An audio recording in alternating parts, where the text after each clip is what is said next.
왜 어떤 사람과 함께 있으면 아무 일도 없었는데 마음이 먼저 지치는 걸까요? 특별히 싸운 것도 아닙니다. 큰 사건이 있었던 것도 아닙니다. 그런데 그 사람과 시간을 보내고 나면 이상하게 기운이 빠져 있습니다. 괜히 내가 더 참게 되고, 괜히 내가 더 설명하게 되고, 괜히 내가 더 작아지는 느낌.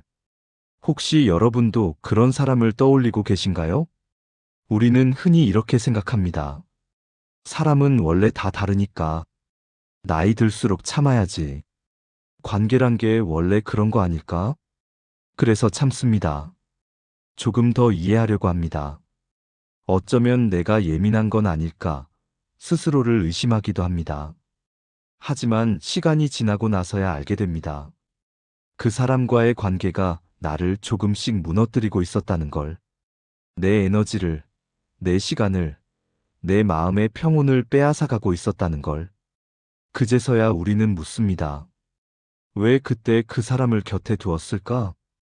공자는 이미 오래전에 사람을 멀리해야 하는 기준을 분명히 말해두었습니다. 많은 분들이 공자를 떠올릴 때 도덕적이고 이상적인 말만 했던 사람이라고 생각합니다. 하지만 논어를 찬찬히 읽어보면 공자는 놀라울 정도로 현실적인 사람이었습니다. 그는 인간관계를 단순히 도덕의 문제로만 보지 않았습니다. 그것은 삶의 안정과 직결된 문제였습니다. 공자가 살았던 시대는 춘추전국 시대, 전쟁과 배신이 일상이었던 혼란의 시기였습니다. 그 속에서 공자는 수많은 사람을 만났고 수많은 배신을 목격했습니다. 그래서 그는 알았습니다. 어떤 사람과 함께 하느냐가 단순히 기분의 문제가 아니라 인생 전체의 방향을 결정짓는다는 것을. 공자는 이렇게 말했습니다. 도가 다르면 함께 도모하지 않는다. 이 말은 냉정하게 들릴 수 있습니다. 하지만 이것은 배타적인 태도가 아니라 삶을 지키기 위한 지혜였습니다. 공자는 모든 사람과 잘 지낼 필요는 없다고 전제했습니다. 오히려 그래서는 안 된다고 보았습니다. 왜 그랬을까요? 공자는 사람이 가진 힘을 정확히 알고 있었기 때문입니다. 좋은 사람 곁에 있으면 자연스럽게 배우게 되고 나쁜 습관을 가진 사람 곁에 있으면 그것이 스며든다는 것을. 이것은 의지의 문제가 아니었습니다. 환경의 문제였습니다. 우리가 누군가를 멀리한다는 것은 그 사람이 나쁜 사람이라서가 아닙니다. 그 사람과 함께 있을 때 내가 나답게 살 수 없기 때문입니다. 내 중심이 흔들리고 내 기준이 흐려지고 내 마음이 불안해지기 때문입니다. 공자가 말한 사람을 가린다는 것은 바로 이런 의미였습니다. 그렇다면 구체적으로 어떤 사람을 경계해야 할까요? 공자는 여러 유형을 언급했지만 그것들은 모두 한 가지 공통점을 가지고 있었습니다. 겉으로는 괜찮아 보이지만 함께 있을수록 나를 소진시키는 사람들이었습니다. 지금 이 순간 한번 돌아봐 주시겠습니까? 당신 곁에 있는 사람들 중에서 만나고 나면 왠지 모르게 지쳐있는 사람이 있지 않습니까? 그 사람 앞에서는 자꾸 내가 설명해야 하고, 내가 양보해야 하고, 내가 참아야 하지 않습니까? 혹시 그런 관계가 있다면 이제부터 천천히 함께 살펴보겠습니다. 공자가 남긴 경고를. 공자가 가장 먼저 경계한 사람은 말과 행동이 다른 사람이었습니다. 논어에는 이런 구절이 있습니다. 교원영색 선의인. 말을 그럴듯하게 꾸미고 얼굴빛을 보기 좋게 꾸미는 사람 중에 진실로 인한 사람은 드물다는 뜻입니다. 공자는 이런 사람을 단순히 거칠애를 좋아하는 사람으로만 본 것이 아니었습니다. 그는 이들이 관계에 혼란을 가져온다는 것을 알고 있었습니다. 이런 사람들은 처음에는 너무나 좋습니다. 말을 잘합니다. 듣기 좋은 말을 합니다. 당신을 이해한다고 말하고 당신 편이라고 말합니다. 하지만 시간이 지나면서 우리는 알게 됩니다. 그 말들이 실제 행동으로 이어지지 않는다는 것을. 언제든지 연락해. 내가 도와줄게. 그렇게 말했던 사람이 정작 필요할 때는 연락이 안 됩니다. 내 마음 충분히 이해해. 그렇게 말했던 사람이 돌아서면 전혀 다른 행동을 합니다. 약속은 쉽게 하지만 지키지 않고, 공감은 빠르게 하지만 실천은 없습니다. 이런 사람과 함께 있으면 우리는 혼란스러워집니다. 분명 좋은 말을 들었는데 왜 마음이 불안한 걸까? 분명 나를 이해한다고 했는데 왜 계속 설명해야 하는 걸까? 이 혼란이 쌓이면 우리는 자신을 의심하기 시작합니다. 내가 너무 많은 걸 바라는 건 아닐까? 내가 예민한 건 아닐까? 공자가 이런 사람을 경계한 이유는 명확합니다. 이들은 관계에서 신뢰를 무너뜨리기 때문입니다. 그리고 신뢰가 무너진 관계에서는 아무것도 제대로 잘할 수 없습니다. 공자가 두 번째로 경계한 사람은 가까워질수록 무례해지는 사람입니다. 처음 만났을 때는 예의 바릅니다. 조심스럽게 대합니다. 존중하는 태도를 보입니다. 하지만 시간이 지나고 관계가 가까워지면 조금씩 달라지기 시작합니다. 말투가 거칠어집니다. 함부로 대합니다. 우리 사이에 뭐 그런 것 따져? 이런 말로 경계를 무너뜨립니다. 이런 사람들은 친밀함을 무례함과 혼동합니다.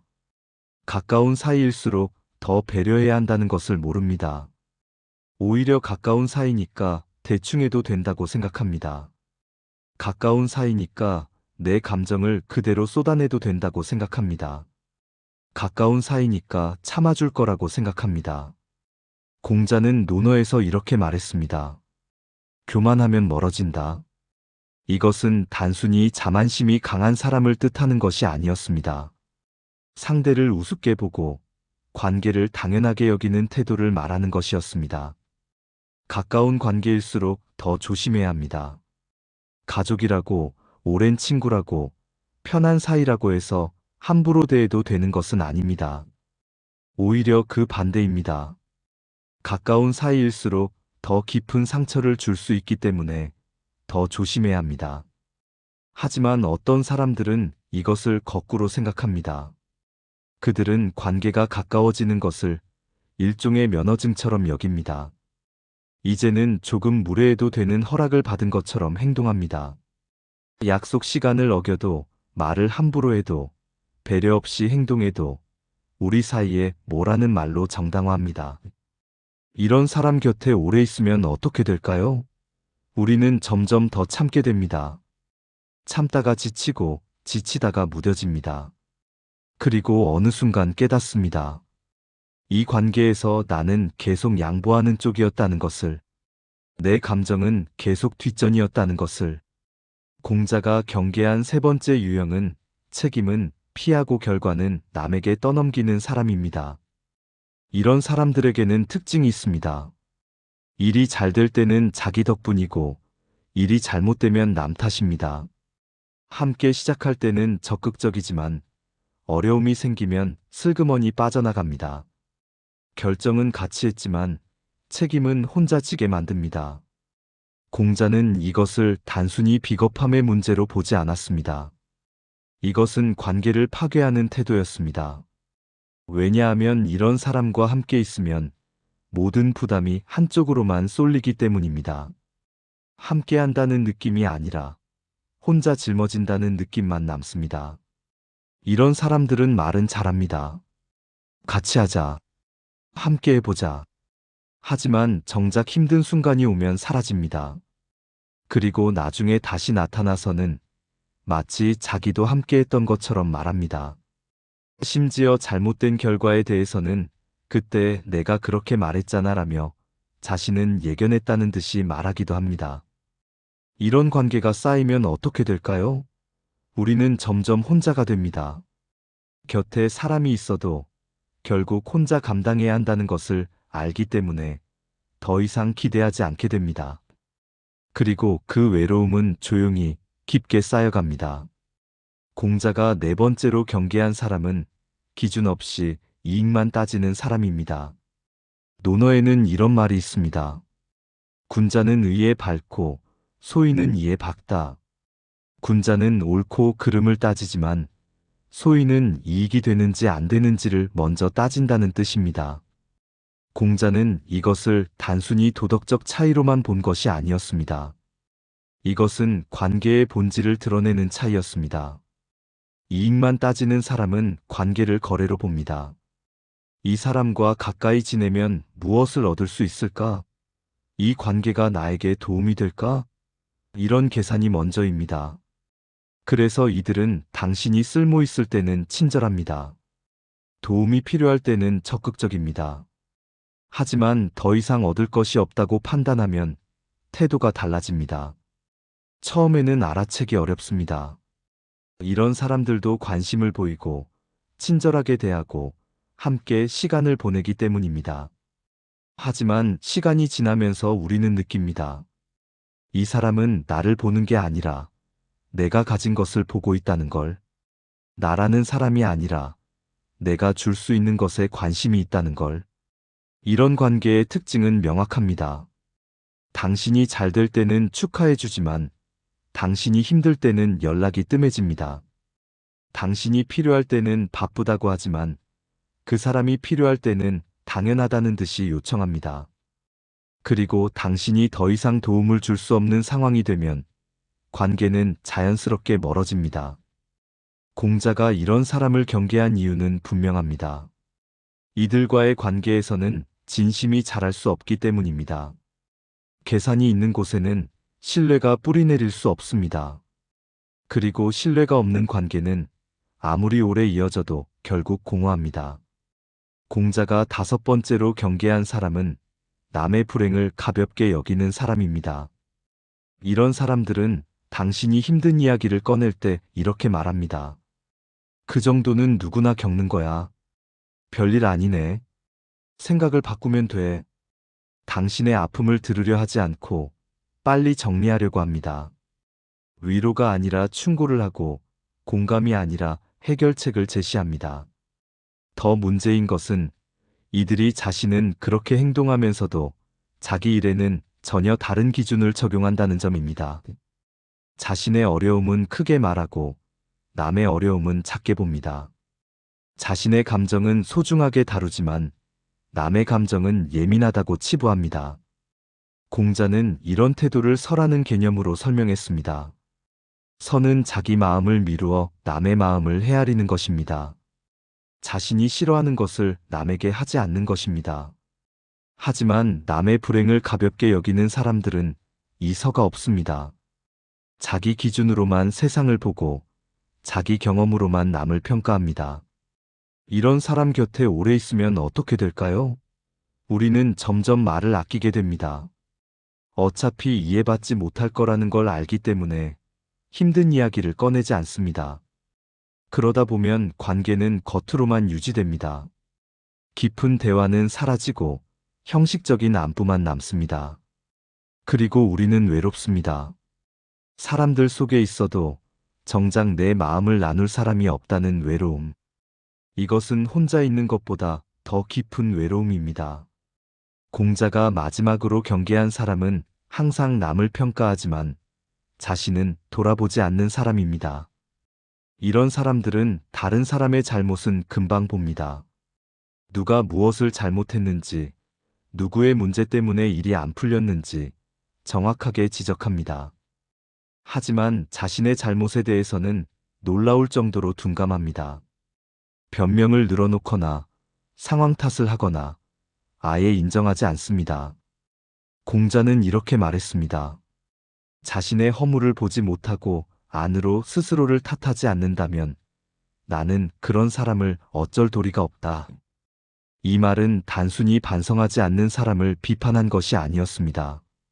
자기 자신을 돌아보지 않는 사람은 결코 성장할 수 없고 그런 사람과의 관계는 반복될 수밖에 없다는 뜻이었습니다. 이런 사람들과 함께 있으면 모든 문제가 밖을 향합니다. 무엇이든 남 탓입니다. 상황 탓입니다. 세상 탓입니다. 그리고 그 과정에서 당신도 그들의 평가 대상이 됩니다. 당신이 조금이라도 실수하면 그것이 모든 문제의 원인이 됩니다. 이런 관계에서는 당신이 계속 방어하게 됩니다. 내가 그런 의도가 아니었다고, 내가 그렇게 한 이유가 있다고, 끊임없이 설명해야 합니다. 그러다 보면 지칩니다. 왜 나만 이렇게 설명해야 하는지, 왜 나만 이해받지 못하는지 그 억울함이 쌓입니다. 지금 당신 곁에 이런 사람이 있습니까? 함께 있으면 왠지 모르게 작아지는 사람. 그 사람 앞에서는 자꾸 내가 잘못한 것 같은 사람. 만나고 나면 마음이 무겁고 헤어지고 나서야 비로소 숨을 쉴 수 있는 사람. 혹시 그런 관계가 있다면 이제는 천천히 거리를 두어도 됩니다. 많은 분들이 이렇게 생각합니다. 사람과 거리를 둔다는 것은 내가 나쁜 사람이 되는 것이라고, 냉정한 사람이 되는 것이라고, 인정 없는 사람이 되는 것이라고.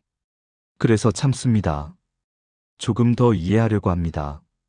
어쩌면 시간이 지나면 나아질지도 모른다고 기대합니다. 하지만 공자는 이렇게 말했습니다. 도가 다르면 함께 도모하지 않는다. 이 말의 의미를 천천히 살펴볼 필요가 있습니다. 이것은 상대를 배척하는 말이 아니었습니다. 상대를 비난하는 말도 아니었습니다. 이것은 삶의 방향이 다른 사람과 억지로 함께 가려고 하면 결국 둘 다 길을 잃는다는 뜻이었습니다. 공자가 말한 도는 단순히 생각이나 가치관만을 뜻하지 않았습니다. 그것은 삶을 대하는 태도였습니다. 사람을 대하는 방식이었습니다. 관계를 맺는 방법이었습니다. 그래서 도가 다르다는 것은 근본적으로 살아가는 방식이 다르다는 의미였습니다. 어떤 사람은 신뢰를 소중히 여기고 어떤 사람은 이익을 우선합니다. 어떤 사람은 상대의 아픔을 헤아리려 하고 어떤 사람은 자기 감정만 중요하게 여깁니다. 어떤 사람은 책임을 나누려 하고 어떤 사람은 책임을 피하려 합니다. 이것은 옳고 그름의 문제가 아닙니다. 다만 함께 갈 수 없는 길이라는 것입니다. 공자는 이것을 강요하지 않았습니다.